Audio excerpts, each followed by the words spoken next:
Hello students, welcome to online classes of Shivaji Group of Institution. Myself Jyoti Mishra and my today's topic is जलवायु। ये हमारा 9th batch के लिए Hindi medium class के लिए social study का जो है वो ज्योग्राफी से रिलेटेड चैप्टर है जिसका नाम है जलवायु। इसके पहले हमने अफवाह चैप्टर पढ़ा था, आज हम जलवायु पढ़ेंगे। जलवायु क्या होती है? सबसे पहले आप लोगों ने जलवायु का नाम सुना है। जलवायु देखिए, किसी भी स्थान पे कोई भी अगर प्लेस है उस स्थान पर दीर्घकालिक वायुमंडलीय दशाएं। अब क्या होती है ये दीर्घकालिक वायुमंडलीय दशाएं? देखिए क्या होता है, दीर्घकालिक का मतलब होता है जब लंबे समय तक कोई भी वायुमंडल की दशा, चाहे वो वर्षा हो, सर्दियां हो या गर्मियां हो, ये वायुमंडलीय दशाएं हैं हमारी। तो अगर कोई भी वायुमंडलीय दशाएं किसी भी स्थान पर एक दीर्घकालीन समय तक रहती है तो वहां पर उसको क्या कहते हैं कि वो उस स्थान की जलवायु है। जैसे कि इस समय क्या चल रहा है, वर्षा ऋतु। वर्षा ऋतु में क्या है, यहाँ की जलवायु वर्षा वाली जलवायु चल रही है, ठीक है। या हम उसको बोलते हैं जलवायु का मतलब दीर्घकालीन अवस्था हो गई। अब अगर हमें मौसम देखना है, देखिए मौसम में क्या है, अल्पकालिक वायुमंडलीय दशा है। अल्पकालिक वायुमंडलीय की दशा होती है जब कुछ समय के लिए, अल्प समय के लिए कोई वायुमंडल दशा हो। जैसे कि अभी हमने एग्जांपल दिया कि वर्षा ऋतु चल रही है तो हम लोग बोलते हैं इस समय क्या है, वर्षा का मौसम है। जब गर्मियां होती है तो हम बोलते हैं गर्मी का मौसम है, या ठंड होती है तो हम बोलते हैं सर्दी का मौसम है। तो ये क्या है, भारत में ही एक स्थान है और उसी स्थान में थोड़े थोड़े समय के लिए, अल्पकालीन समय के लिए हमारी वायुमंडल की दशाओं में परिवर्तन हो रहा है। तो क्या हो रहा है, एक बार ठंड का मौसम आता है, फिर गर्मियों का मौसम आता है, फिर वर्षा का मौसम आता है। तो हम लोग क्या कर रहे हैं, ये अलग अलग वायुमंडल की दशाएं हैं जो कुछ समय के लिए एक किसी निश्चित स्थान पे होती हैं, तो वो उस स्थान का मौसम कहलाता है। और जब यही दशाएं, यही वायुमंडलीय दशाएं जब दीर्घकाल तक कहीं पर होती हैं तो हम लोग बोलते हैं क्या, जलवायु। जैसे कि भारत जो होती है, भारत की जलवायु हम लोग क्या बोलते हैं, एक गर्म जलवायु है, क्योंकि भारत जो है हमारा एक गर्म देश कहलाता है। बट यहाँ पर मौसम हर प्रकार के हैं और मौसम यहाँ पे 3 प्रकार के होते हैं। तो यहाँ पर हम उसको बोलेंगे कि जो मौसम है, जो कि अल्पकालीन वायुमंडलीय दशा है, वो क्या है, भारत में अलग अलग तरह के मौसम होते हैं। अब देखिए, मौसम को प्रभावित करने वाले भी कारक होते हैं और जलवायु को भी प्रभावित करने के कारक होते हैं। मतलब कि किसी भी स्थान का मौसम किस तरह बदल जाता है या किस पर निर्भर करता है, ठीक है। और ऐसे ही जलवायु भी। सबसे पहले मौसम देखते हैं। किसी भी निश्चित समय में निश्चित स्थान, कोई भी निश्चित समय, जैसे हम लोग बोलते हैं कि वर्षा ऋतु है तो वो कब से आती है, जुलाई से लेके सितंबर में, अगस्त में या सितंबर में, 3 मंथ्स होते हैं। तो ये क्या है, एक निश्चित समय है, निश्चित स्थान, जहाँ पर भी इस तरह का मौसम होता है तो उसका निश्चित स्थान हो गया। अब कैसे चेंज होता है, जैसे कि अब एक गर्मी का मौसम चल रहा है, गर्मी के मौसम से बरसात का कैसे होता है, या बरसात के मौसम से ठंड का मौसम कैसे होता है। तो ये जो चेंज हो रहा है वो कैसे चेंज हो रहा है, क्या कारक है इसके, इसको बोलते हैं मौसम को प्रभावित करने वाले कारक। जिसमें हमारा जैसे आता है तापमान।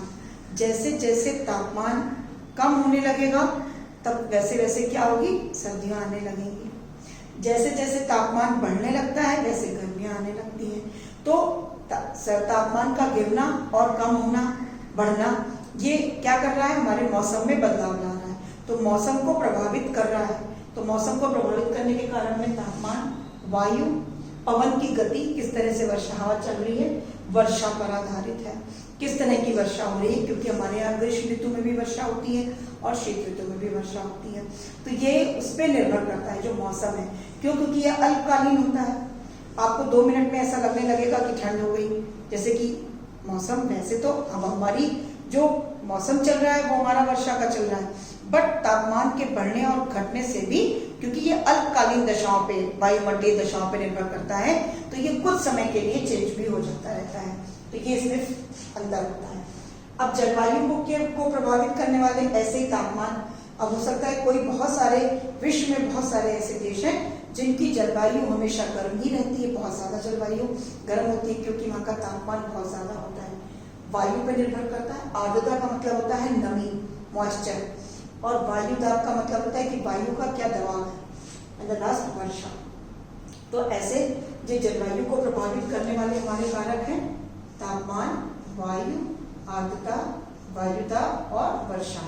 ये हमारे क्या है, जलवायु को प्रभावित करने वाले कारक। ठीक है, इसी के साथ साथ अब हम देखेंगे कि हमारा, अगर हम ये ध्यान दें कि जलवायु में और मौसम में बहुत ज्यादा अंतर तो नहीं समझ में आ रहा है ना, क्योंकि कारक काफी कुछ दोनों के एक ही हैं, पर थोड़ा थोड़ा सा दोनों में अंतर है। तो हम यहाँ पर ये देखेंगे कि जलवायु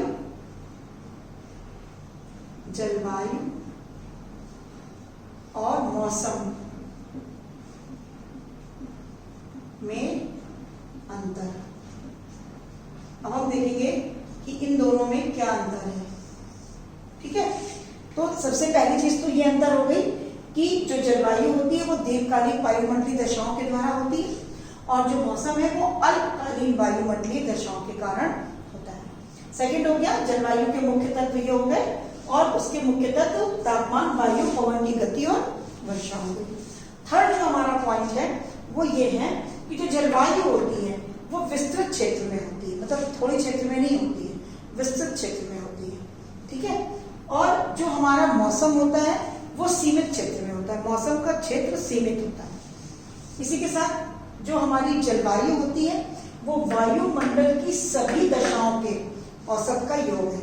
अब वायुमंडल में जितनी भी दशाएं हैं उन सारी दशाओं का जो योग होता है, तब हम निकालते हैं कि वहां की जलवायु कैसी। जैसे कि हमने बोला भारत की जलवायु गर्म है, या भारत एक गर्म देश है, तो इसलिए क्योंकि हमने यहाँ के तापमान को, यहाँ के वायु दाब को, यहाँ की आर्द्रता को, वर्षा को, हर चीज को जब हमने एक तरह से उसका पूरा मापक किया, तब हमने ये निकाल पाया कि वहां की जलवायु कैसी है।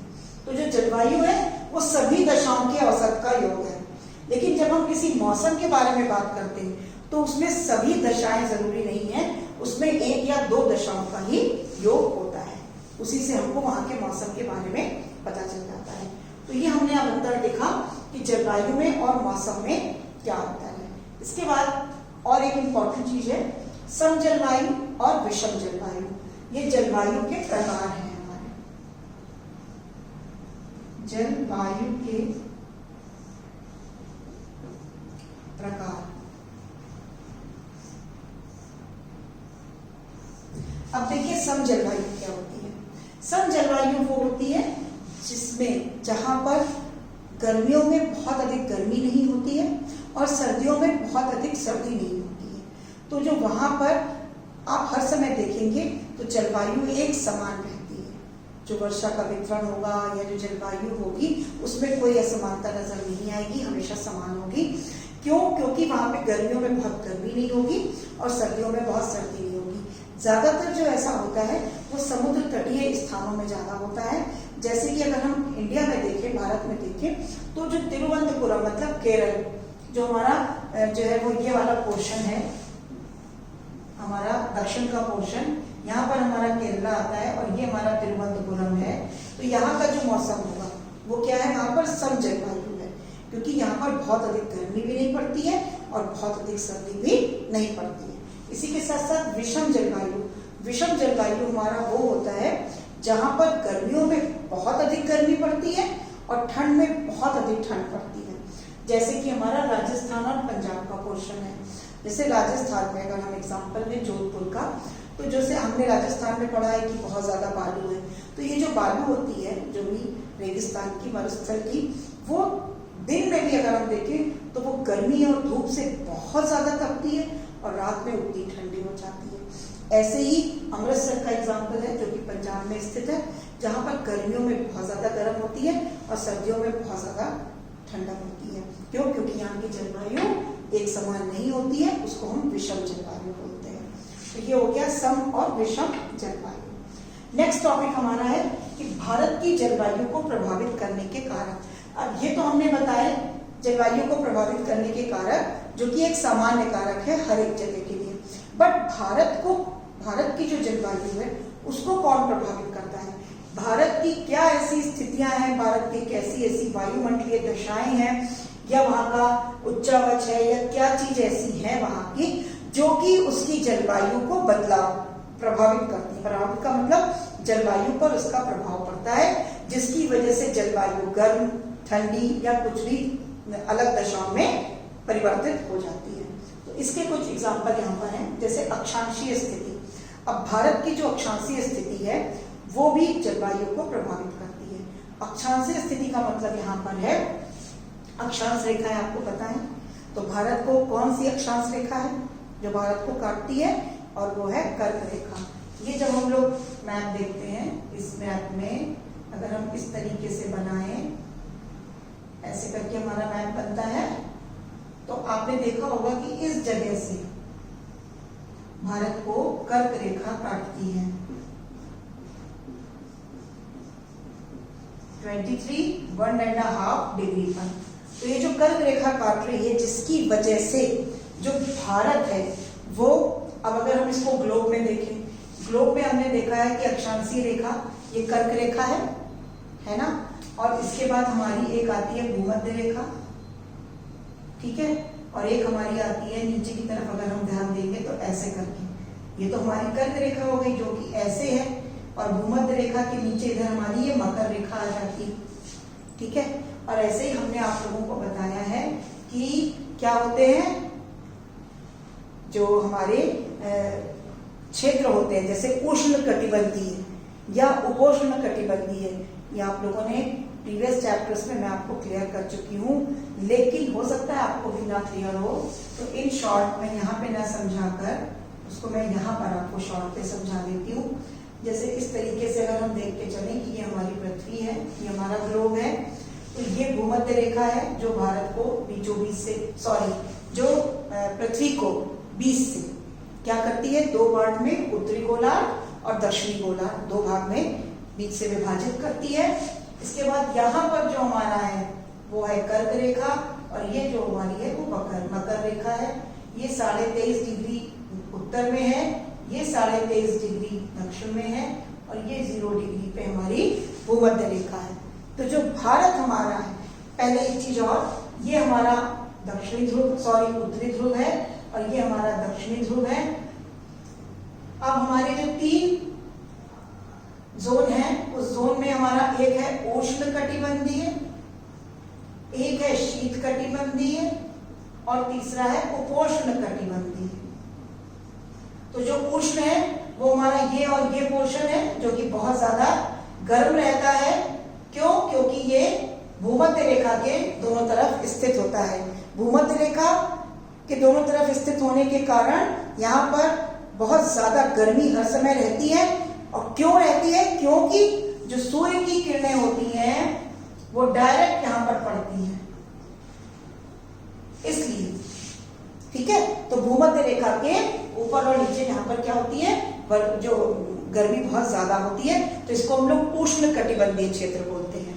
ऐसे ही हमारी यहाँ पर ये हमारा शीत प्रदेश कहलाता है, शीत कटिबंधीय, और ये भी शीत कटिबंधीय होता है, क्योंकि यहाँ पर ठंड बहुत ज्यादा पड़ती है, क्योंकि यहाँ पर सूर्य की रेखा तिरछी जाती है और बहुत ज्यादा जगह पे नहीं ही जाती है, जिसकी वजह से वहां पे हमेशा ठंड रहती है।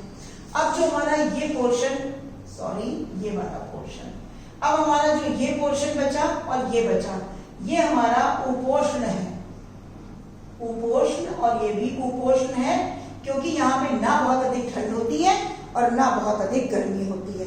तो जो भारत हमारा है, अब देखिए 23 डिग्री कर्क रेखा ये हमने बताई, तो इसका मतलब हमारा जो भारत है वो यहाँ पर ही है, क्योंकि यहाँ से देखिए ऐसे करके हम भारत की स्थिति देखेंगे।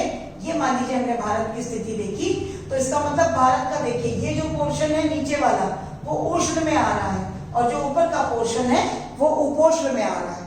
मतलब भारत आधा, जहां से कर्क रेखा उसको बीच से काट रही है, तो जो भारत का दक्षिण का पोर्शन है, नीचे का पोर्शन है, वो आता है उष्ण कटिबंधीय में, जो कि भूमध्य रेखा के पास होता है, जिसकी वजह से जो हमारा साउथ पोर्शन होता है वो मोस्टली गर्म रहता है। और जो हमारा पहाड़ों का ऊपर का उत्तर का पोर्शन होता है, क्यों? क्योंकि वो ध्रुव की तरफ बढ़ रहा है और उपोष्ण कटिबंधीय क्षेत्र में आ रहा है, जिसकी वजह से भारत का जो ऊपर का पोर्शन होता है वो ठंडा होता है। तो इस तरीके से जो अक्षांशीय स्थिति भारत की है वो भी जलवायु को प्रभावित करती है। इसके बाद साथ साथ उच्चावच होता है, जिसकी वजह से भी हमारी जलवायु बहुत अधिक प्रभावित होती है। उच्चावच में क्या होता है कि जो चक्रवात होते हैं, ये भी मैं आगे भी बताऊंगी, भारत में पश्चिम की तरफ से पश्चिमी चक्रवात चलता है, जो कि वो भी भारत में वर्षा करता है, और ये उच्चावच जो होते हैं ये जलवायु को प्रभावित करते हैं। इसके साथ धरातलीय पवनें, बहुत सारी इस तरह की धरातलीय पवनें होती हैं जो कि भारत में जलवायु को चेंज कर देती है। किसी एक जलवायु से वो दूसरी जलवायु में परिवर्तन होता रहता है और हमारी जो भारत की जलवायु है वो प्रभावित होती है। जेट प्रवाह भी एक तरह की वायुमंडलीय घटना होती है और इस घटना के द्वारा भी हमारी जलवायु जो है वो प्रभावित होती है। एक तरह की ऐसी हवाएं और धाराएं होती है जो यहाँ की जलवायु को प्रभावित करती हैं। अल नीनो जो है प्रशांत महासागर के पेरू तट पे एक गर्म जल की धारा होती है, जिसे हम अल नीनो बोलते हैं, और इस जल धारा के द्वारा जो हिंद महासागर में जो भारत का जगह है वहां पर वर्षा का जो स्तर है वो धीरे धीरे कम हो जाता है, वर्षा कम हो जाती है, जल का स्तर कम हो जाता है, जल कम हो जाता है, जो कि हमारी जलवायु को प्रभावित करता है। इसी के साथ चक्रवात, जो कि मैंने बताया पश्चिमी चक्रवात, जो पश्चिमी चक्रवात होता है वो जो है शीत ऋतु में भारत में वर्षा करता है, जो कि हमारे पश्चिम के क्षेत्रों से आता है, इस तरफ से आता है। और जो हमारा जो है वो पूर्वी चक्रवात होता है वो हमारा नीचे हिंद महासागर की तरफ से जो हवाएं चलती हैं वो बंगाल की खाड़ी से होते हुए हिंद महासागर से चलती हैं और बंगाल की खाड़ी से होते हुए वर्षा करती हैं, और आगे चल के क्या करती हैं, वो पहाड़ों से टकराती हैं। पहाड़ों के पास वो हवाएं टकराकर हमारे भारत में ही वर्षा कर देती हैं। अगर हिमालय ना हो तो क्या हो, जितनी भी हवाएं हैं, जो मानसून हवाएं हैं जो कि हमारी हिंद महासागर से चल रही हैं और बंगाल की खाड़ी से होते हुए कुछ हवाएं जो होती हैं वो इधर की तरफ चली जाती हैं, जो कि पश्चिम में जाके हवा बारिश करती हैं, और कुछ जो हमारी हवाएं होती हैं मानसूनी पवनें वो जाती हैं और हिमालय से टकराती हैं और हिमालय से टकराकर भारत में वर्षा करती हैं। बट वही जो हमारी ये वाली हवाएं हैं मानसूनी, जब वो यहाँ राजस्थान के पास तक आती है तो उनमें पानी बहुत कम हो जाता है, इसलिए राजस्थान में वर्षा बहुत कम होती है। बट जो पश्चिमी चक्रवात होता है उसके कारण हमारे पश्चिम के क्षेत्रों से आने वाली जो शीत ऋतु होती है, शीत ऋतु में जो हवाएं होती हैं वो सर्दियों में भी बारिश कर देती है। इसके बाद हमारा लास्ट है भूमध्य रेखा में समीपता। ये मैं क्लियर कर चुकी हूँ कि भूमध्य रेखा के पास होने के कारण भी भारत की जलवायु जो है बहुत अधिक प्रभावित होती है, क्योंकि भारत में गर्म और ठंडा होना ये भूमध्य रेखा की समीपता पर भी निर्भर करता है। आज हमने आपको जलवायु और मौसम के बारे में बताया, फिर हमने जलवायु और मौसम का अंतर भी क्लियर किया कि कैसे जलवायु दीर्घकालिक वायुमंडलीय दशाओं के कारण होता है और जो मौसम है वो अल्पकालीन वायुमंडलीय दशाओं के कारण होता है। इसके साथ साथ हमने पढ़े जलवायु के प्रकार, सम जलवायु और विषम जलवायु, एंड एट लास्ट भारत की जलवायु को प्रभावित करने वाले कारक, जिसमें अक्षांशीय स्थिति, उच्चावच, धरातलीय पवनें, जेट प्रवाह, अल नीनो, चक्रवात और भूमध्य रेखा से समीपता पॉइंट्स हैं। अब आगे हम अपने नेक्स्ट वीडियोस में पढ़ेंगे कि वर्षा, भारत की जो मानसूनी वर्षा है उसकी क्या विशेषता है, कि भारत में जो मानसूनी वर्षा होती है उसकी क्या क्या विशेषता है, किस वजह से होती है और क्या उसके कारण होते हैं, ये हम लोग अपने नेक्स्ट वीडियो में पढ़ेंगे। That's all for today. Thank you. Have a nice day.